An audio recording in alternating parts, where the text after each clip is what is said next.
Hello friends, नमस्कार, good evening. आप सभी का आपके अपने channel triple C by firstly पर बहुत बहुत स्वागत है।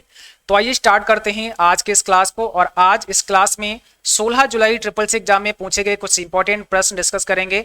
ये सभी प्रश्न हमारे पास भेजे हैं अतुल यादव, अभिषेक वर्मा शाहजहानपुर से, अभिषेक बुलंदशहर से, कुलदीप प्रयागराज से। तो आप सभी को बहुत बहुत धन्यवाद जो आपने हमें प्रश्न भेजे हैं। और आप लोग भी अपने प्रश्न हमें जरूर भेजें जो भी आपको याद रहें।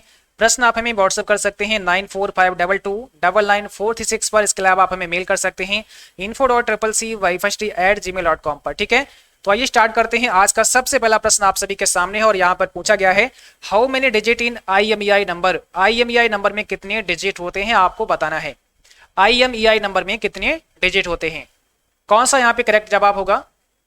तो यहां पर आपका सही जवाब होगा ऑप्शन बी, 15 डिजिट होते हैं आपके IMEI नंबर में। और इसका फुल फॉर्म भी कई बार पूछते हैं, तो इसका फुल फॉर्म होता है इंटरनेशनल मोबाइल इक्विपमेंट आइडेंटिटी। ठीक है, और कई बार पूछते हैं कि IMEI नंबर को आप कैसे पता कर सकते हैं। तो इसके लिए आपको एक USSD कोड डायल करना होता है जो कि आपका है *#06#।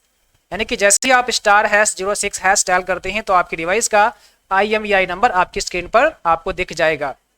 अगला क्वेश्चन आपको बताना है, what is the full form of VCC। VCC का पूरा नाम क्या होता है। और ये भी क्वेश्चन कई बार एग्जाम में आता है, VCC का फुल फॉर्म क्या होता है। कई बार आप देखा होगा जब आप मेल करते हैं किसी को तो वहां पर VCC और CC का ऑप्शन होता है। जब आप किसी को मेल भेजते हैं तो वहां पर VCC और CC का भी ऑप्शन आपको मिलता है। तो VCC का मतलब होता है ब्लाइंड कार्बन कॉपी और CC का मतलब होता है कार्बन कॉपी। ठीक है, क्वेश्चन नंबर 3 में बताना है, Google Chrome is a search engine. Google Chrome एक सर्च इंजन का प्रकार है, ट्रू है कि फॉल्स। गूगल क्रोम एक सर्च इंजन का प्रकार है, तो ये क्या हो जाएगा, ऑप्शन बी फॉल्स हो जाएगा। क्योंकि आपको पता है गूगल क्रोम क्या है, एक वेब ब्राउजर है ना कि सर्च इंजन है। क्वेश्चन देखिएगा, why which symbol start the formula in Libre Office. Libre Office में अगर फार्मूला आप स्टार्ट करते हैं तो किस सिंबल से स्टार्ट होता है। कोई फार्मूला लगाना चाहते हैं तो कौन सी सिंबल से स्टार्ट होता है, हैश, इक्वल, परसेंट या फिर @ के सिंबल से। तो यहां पर करेक्ट जवाब है ऑप्शन पहला, आपको इक्वल का साइन लगाना होता है ना। जब भी आप कैल्क की बात करें या फिर एक्सेल की बात कर लें तो वहां पर भी जब आप फार्मूला को स्टार्ट करते हैं तो वहां पर आपको सबसे पहले इक्वल का साइन लगाना होता है। क्वेश्चन देखिएगा, एनालिटिकल इंजन डेवलप्ड बाई, यानी कि एनालिटिकल इंजन डैश द्वारा बनाया गया, किसके द्वारा बनाया गया, किसके द्वारा डेवलप किया गया। तो यहां पर सही जवाब हो जाएगा ऑप्शन बी, चार्ल्स बेबेज के द्वारा बनाया गया। और आपको पता है एनालिटिकल इंजन के अलावा डिफरेंस इंजन भी चार्ल्स बेबेज के द्वारा ही डेवलप किया गया और इसीलिए इन्हें फादर ऑफ कंप्यूटर भी कहा जाता है। ठीक है, क्वेश्चन देखिएगा, NEFT is used for fund transfer, यानी कि NEFT का इस्तेमाल फंड ट्रांसफर के लिए किया जाता है। अगर आपको धन हस्तांतरण करना है तो NEFT भी एक माध्यम हो सकता है। ट्रू होगा या फॉल्स होगा। तो बिल्कुल सही है, ऑप्शन पहला करेक्ट होगा। और NEFT का मतलब होता है नेशनल इलेक्ट्रॉनिक फंड्स ट्रांसफर, इसका पूरा नाम होता है, तो ये भी आपको पता होना चाहिए। क्वेश्चन देखिएगा, विच शॉर्टकट की is used for speech recognition. Speech recognition के लिए कौन सी शॉर्टकट की इस्तेमाल करते हैं, कौन सा यहाँ पे राइट आंसर है। विंडो की के साथ में यस दबाते हैं, विंडो की के साथ में यस प्रेस करते हैं, विंडो की के साथ में के प्रेस करते हैं, या फिर इसमें से कोई नहीं। तो सही जवाब है आपका ऑप्शन बी, विंडो की के साथ में एच प्रेस करना होता है स्पीच रिकॉग्निशन के लिए। ठीक है, अगले क्वेश्चन देखिएगा, what is the page orientation in Libre Office Calc. Libre Office Calc में पेज का ओरिएंटेशन क्या होता है। पेज का ओरिएंटेशन आपको बताना है कैल्क में क्या होता है। तो करेक्ट जवाब है ऑप्शन पहला, पोर्ट्रेट होता है। आपने देखा होगा जब आप लिब्रो ऑफिस कैल्क में काम करते हैं तो वहां पर कुछ इस प्रकार से आपको इसके दिखाई देती है जो कि लैंडस्केप में होती है, बट एक्चुअल में जो आपका पेज होता है वो पोर्ट्रेट ही होता है। डिफॉल्ट रूप से जब कोई वर्क करते हैं तो वहां पर पोर्ट्रेट में ही आप वर्क करते हैं, या फिर जब इसको आप फाइल को प्रिंट करते हैं या फिर प्रिंट प्रीव्यू देखते हैं तो आपने देखा होगा आपका जो पेज होता है उसका साइज कैसा होता है, उसका ओरिएंटेशन पोर्ट्रेट मोड में होता है। बट अगर आप चाहते हैं तो उसको लैंडस्केप में कर सकते हैं। तो जब भी आपसे पूछें कि लिब्रो ऑफिस कैल्क में डिफॉल्ट पेज का ओरिएंटेशन क्या होता है तो आंसर होगा portrait. When was DigiLocker launch, आपको बताना है डिजी लॉकर कब लॉन्च किया गया। डिजी लॉकर कब लॉन्च किया गया, इसमें कौन सा सही जवाब है। तो याद रखना है सभी बच्चों को 2015 में, डिजी लॉकर 2015 में लॉन्च किया गया था। ठीक है, when was Umang app launch, Umang app को कब लॉन्च किया गया था। तो हमने आपको ऑलरेडी बताया है उमंग ऐप को कब लॉन्च किया गया था, 2017 में। ऑप्शन हमारा डी हो जाएगा और इसका मतलब होता है unified mobile application for new age governance. ठीक है, अगला क्वेश्चन देखिएगा, in how many languages does the Umang app work. Umang app कितनी भाषाओं में काम करता है? उमंग ऐप में कितनी लैंग्वेज है, कितनी भाषाओं में काम करता है पूरी इंडिया के अंदर? तो यहां पर सही जवाब है ऑप्शन नंबर बी, 13 भाषाओं में, 13 लैंग्वेज में आपका उमंग ऐप काम करता है। ठीक है, याद रखना है सभी को, 13 भाषाओं में काम करता है। और यही एक और क्वेश्चन होता है कि आपका जो यूएसएसडी है, जिसका मतलब होता है अनस्ट्रक्चर्ड सप्लीमेंट्री सर्विस डाटा, ये कितनी भाषाओं में काम करता है? तो याद रखना है ये 12 भाषाओं में काम करता है। लेकिन आपका जो उमंग एप्लीकेशन है ये 13 भाषाओं में काम करता है, तो दोनों को आपको याद रखना है। What is the minimum zoom size in Calc spreadsheet? Calc spreadsheet में कम से कम कितना आप जूम कर सकते हैं? मिनिमम जूम साइज क्या होता है? 10, 30, 50 या 20? तो सही जवाब है ऑप्शन नंबर डी, 20%। आप कम से कम जूम कितना कर सकते हैं? 20% कर सकते हैं। यही अगर मैक्सिमम की बात करते हैं तो मैक्सिमम आप 400% कर सकते हैं लिब्रे ऑफिस कैल्क में। ठीक है, what is the maximum zoom size in writer? अब आपको बताना है राइटर में मैक्सिमम जूम, अधिकतम कितना जूम आप कर सकते हैं, मैक्सिमम कितना कर सकते हैं? तो याद रखना है सभी बच्चों को, मैक्सिमम जूम हम 6% कर सकते हैं, 600% कर सकते हैं, सॉरी 600% कर सकते हैं। मैक्सिमम जूम हम कितना कर सकते हैं? 600% कर सकते हैं राइटर में। यही अगर आपसे मिनिमम की बात करें, यानी कि अगर आपसे पूछें कि राइटर में कम से कम कितना कर सकते हैं, तो 20% कर सकते हैं। ठीक है, मैक्सिमम 600% कर सकते हैं। बट कभी भी आपसे अगर इम्प्रेस में पूछें तो इम्प्रेस में जो मैक्सिमम होगा वो 3000% होगा और मिनिमम होगा वो 5% होगा। याद रखना है, मैक्सिमम 3000 और minimum 5%। How many digit in IFSC code? IFSC code में कितने डिजिट होते हैं बताइए? जो आपके बैंक का आईएफएससी कोड होता है इसमें कितने डिजिट होते हैं? और कई बार इसका फुल फॉर्म भी पूछते हैं, तो इसका मतलब होता है इंडियन फाइनेंशियल सिस्टम कोड। कुल मिलाकर के इसमें डिजिट की संख्या 11 होती है, जिसमें शुरुआत के 4 डिजिट क्या करते हैं? बैंक को दर्शाते हैं कि कौन सी बैंक है। उसके बाद 5वां क्या होता है? 0 होता है। और लास्ट के जो 6 डिजिट होते हैं वो ब्रांच को दर्शाते हैं कि कौन सी ब्रांच है। तो कुल मिलाकर के 11 डिजिट होते हैं, याद रखना है आप सभी को। What is the full form of V2B? यहां पर आपको बताना है V2B का पूरा नाम क्या होता है।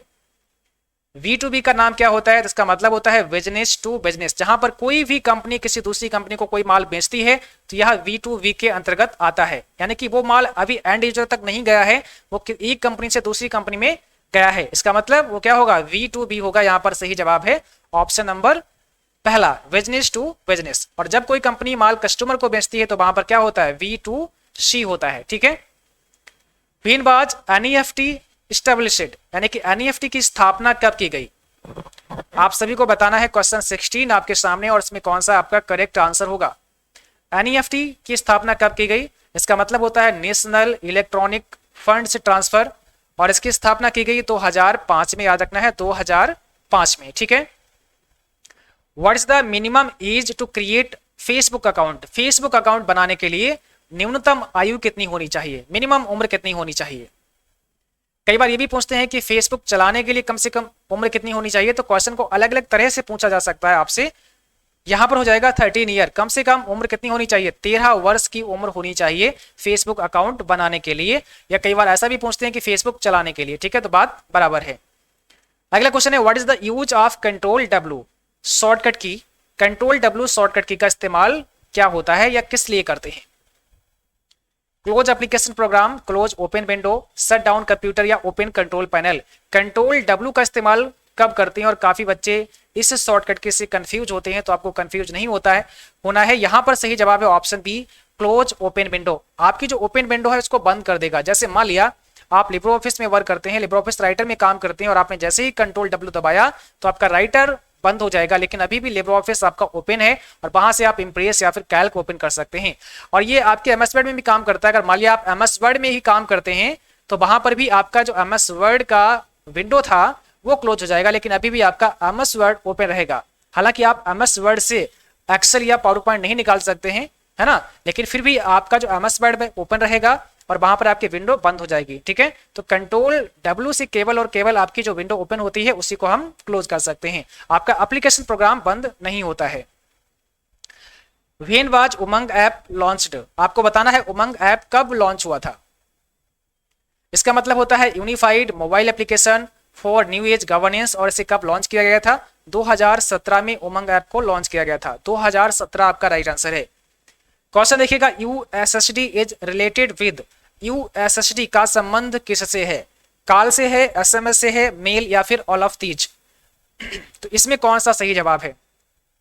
और जो भी बच्चे क्लास से अभी भी जुड़े हैं, प्लीज आप सभी एक बार क्लास को शेयर कर दो ताकि और भी बच्चे और भी साथी इस क्लास को ज्वाइन कर पाए। ठीक है, और जिन बच्चों ने अभी तक क्लास को लाइक नहीं किया है तो आप सभी क्लास को लाइक अवश्य करें। ठीक है, यूएसएसडी का मतलब होता है अनस्ट्रक्चर्ड सप्लीमेंट्री सर्विस डाटा, और ये किससे संबंधित है? आपको पता ही, एसएमएस से संबंधित है। मींस यूएसएसडी का लाभ आप कैसे ले सकते हैं? इसके लिए आपको क्या करना होता है? Star double line hash code इस्तेमाल करना होता है। जैसे ही स्टार डबल लाइन हैश इस्तेमाल करते हैं तो यूएसएसडी सेवा का आप लाभ ले सकते हैं। और जैसे ही आप ये कोड डायल करते हैं तो आपके स्क्रीन पर एक मैसेज फ्लैश होता है ना, एक एसएमएस दिखाई देता है, और वहां से ही आप कुछ ऑप्शंस आपको आते हैं तो आगे का कार्य आप कर सकते हैं। यानी कि ये जो डिपेंड होता है या ये जो रिलेटेड है वो एसएम से संबंधित है, एसएमएस से संबंधित, याद रखना है। ठीक है, इनमें से कौन सा टोपोलॉजी का प्रकार नहीं है? Which of the following is not a type of topology? Star, mesh, ring या फिर हब? इसमें से कौन सा टोपोलॉजी का प्रकार नहीं है? तो यहां पर सही जवाब क्या होगा आपको बताना है। करेक्ट जवाब है ऑप्शन डी, हब। ये आपकी टोपोलॉजी का प्रकार नहीं है। बाकी बात करते हैं, स्टार, मेश, रिंग, ये सभी क्या है? टोपोलॉजी के प्रकार हैं। ऑनलाइन ट्रांजैक्शन में बिल पे करने के क्या फायदे हैं? What are the benefits of paying bill in online transaction? अगर आप ऑनलाइन ट्रांजैक्शन में बिल पे करते हैं तो इससे क्या लाभ है? सेव मनी, मनी को बचाता है, fast payment, easy payment, none of these? तो सही जवाब करना है कमेंट बॉक्स में। राइट आंसर यहाँ पे हो जाएगा ऑप्शन नंबर सी। ये इजी पेमेंट करता है, पेमेंट को आसान बना देता है। आपको कहीं जाने की आवश्यकता नहीं, आप घर बैठ के ऑनलाइन पेमेंट कर सकते हैं। तो ये पेमेंट को क्या करता है? और आसान बना देता है। तो इजी पेमेंट होगा यहाँ पर हमारा सही जवाब। Which is related with music? अब आपको बताना है म्यूजिक से संबंधित कौन सा है? GIF, PNG, वेब या नन ऑफ दीज? इसमें से म्यूजिक से संबंधित कौन सा है? तो आपको पता है GIF और PNG ये किससे संबंधित है? ये आपके इमेज से संबंधित है। बट वेब जो फाइल है ये आपकी म्यूजिक से संबंधित है। ठीक है, तो यहां पर सी ऑप्शन आपका राइट आंसर है। NEFT से धन ट्रांसफर करने के लिए IFSC कोड होना चाहिए। अगर आप NEFT से पैसे भेजना चाहते हैं किसी भी व्यक्ति को तो आपके पास IFSC कोड भी होना चाहिए। जिस व्यक्ति को आप पैसे भेज रहे हैं उसका अकाउंट नंबर के साथ साथ में IFSC कोड भी होना चाहिए। तो क्या होगा इसका राइट आंसर? बिल्कुल होना चाहिए। ऑप्शन पहला यहाँ पे करेक्ट है, तो ऑप्शन पहला यहाँ पे राइट हो जाएगा। अगला क्वेश्चन देखिएगा, who is the founder of Gmail? यानी कि जीमेल जैसे कहते हैं गूगल मेल, तो इसके फाउंडर कौन है? जीमेल के फाउंडर आपको बताने हैं, इसमें कौन सा सही जवाब है? और यहाँ पर राइट आंसर है ऑप्शन पहला, पॉल वेचेट। ये है जीमेल के फाउंडर। बट कई बार ऑप्शन पर भी डिपेंड करता है आपका आंसर क्या होगा। अगर यहाँ पर गूगल दिया होता तो आप गूगल करेक्ट करेंगे, क्योंकि आपको पता है जीमेल गूगल का ही प्रोडक्ट है। बट इसको बनाया किसने? तो इसका आविष्कार किसके द्वारा किया गया? पॉल वेचेट के द्वारा इसका आविष्कार किया है, आपको याद रखना है। क्वेश्चन देखिएगा, what does not show up when you send SMS from Gmail? जब आप जीमेल से कोई संदेश भेजते हैं, कोई SMS भेजते हैं या मेल करते हैं, आप एक बोल सकते हैं, तो क्या आपको नहीं दिखाई देता है? एड्रेस, नेम, मोबाइल नंबर या फिर नन ऑफ दीज? जब आप जीमेल से कोई भी संदेश भेजते हैं तो आपको क्या नहीं दिखाई देता है? एड्रेस, नेम, मोबाइल नंबर या नन ऑफ दीज? तो यहाँ पर करेक्ट जवाब है मोबाइल नंबर। जब आप किसी को मेल करते हैं तो वहां पर एड्रेस भी दिखाई देगा, आपका जो ईमेल का एड्रेस होगा, यानी कि आपका जो जीमेल का एड्रेस होगा, ऐसा भी आप बोल सकते हैं, वो भी आपको वहां पर दिखाई देगा। उसके बाद में आपका नेम, किस नाम से आपने बनाया, वो भी आपको दिखाई देगा, बट मोबाइल नंबर नहीं शो करता है। ठीक है, what is the full form of IoT? IoT का पूरा नाम आपको बताना है। IoT का फुल फॉर्म क्या होता है? IoT का मतलब होता है इंटरनेट ऑफ थिंग्स। तो सभी को याद रखना है, इंटरनेट ऑफ थिंग्स यहाँ पर सही जवाब है। What is the full form of VPN? अब यहां पर आपको बताना है VPN का पूरा नाम क्या होता है। VPN का मतलब होता है वर्चुअल प्राइवेट नेटवर्क। याद रखना है, वर्चुअल प्राइवेट नेटवर्क यहाँ पर आपका राइट आंसर हो जाएगा। और अगला क्वेश्चन आपको बताना है, what is the mean of www? www का अर्थ क्या होता है, इसका मतलब क्या होता है? तो यहां पर सही जवाब है ऑप्शन नंबर पहला, वर्ल्ड वाइड वेब इसका मतलब होता है, इसका मीन होता है world wide web. How many types of computer? Computer कितने प्रकार के होते हैं? तो आप सभी को पता होगा कंप्यूटर के कितने प्रकार होते हैं, कितने प्रकार के होते हैं। मुख्यतः कंप्यूटर आपके 3 प्रकार के होते हैं, तो ऑप्शन नंबर यहाँ पर बी हो जाएगा। आपको पता है आपका एक तो कंप्यूटर हाइब्रिड होता है, एनालॉग होता है और एक आपका डिजिटल होता है। मुख्यतः आपके कंप्यूटर 3 प्रकार के होते हैं, एनालॉग, डिजिटल और हाइब्रिड। बट अगर हम बात करते हैं डिजिटल कंप्यूटर की तो ये आपके फिर 4 प्रकार के होते हैं, जिसमें आपको पता है सुपर कंप्यूटर होता है, मेन फ्रेम कंप्यूटर होता है, इसके बाद में आपका माइक्रो कंप्यूटर होता है और मिनी कंप्यूटर होता है। तो आज की क्लास बस यहीं तक थी। आई होप आप सभी को क्लास पसंद आई होगी, क्लास अच्छी लगी उसको लाइक करना, शेयर करना, और जो भी साथी चैनल पर पहली बार हैं आप सभी सब्सक्राइब करें, साथ में बेल आइकन भी ऑन करें ताकि नोटिफिकेशन भी आप सभी को मिलते रहें। और जो भी बच्चे ई बुक लेना चाहते हैं तो इसका लिंक हमने डिस्क्रिप्शन बॉक्स में प्रोवाइड कर दिया है, जहां से आप इस ई बुक को डाउनलोड कर सकते हैं। और जिनका भी कल एग्जाम है आप सभी को हमारी तरफ से best of luck, all the best. I hope आप सभी का एग्जाम बहुत अच्छा होगा। और जो भी प्रश्न आपको अपने एग्जाम में याद रहें आप हमें जरूर भेजें। प्रश्न आप हमें व्हाट्सएप कर सकते हैं 9452299436 पर। इसके अलावा आप हमें मेल कर सकते हैं info.cccwifi@gmail.com पर। ठीक है, तो आज के लिए बस इतना ही, मिलेंगे नेक्स्ट क्लास में, तब तक के लिए जय हिंद, बाय बाय।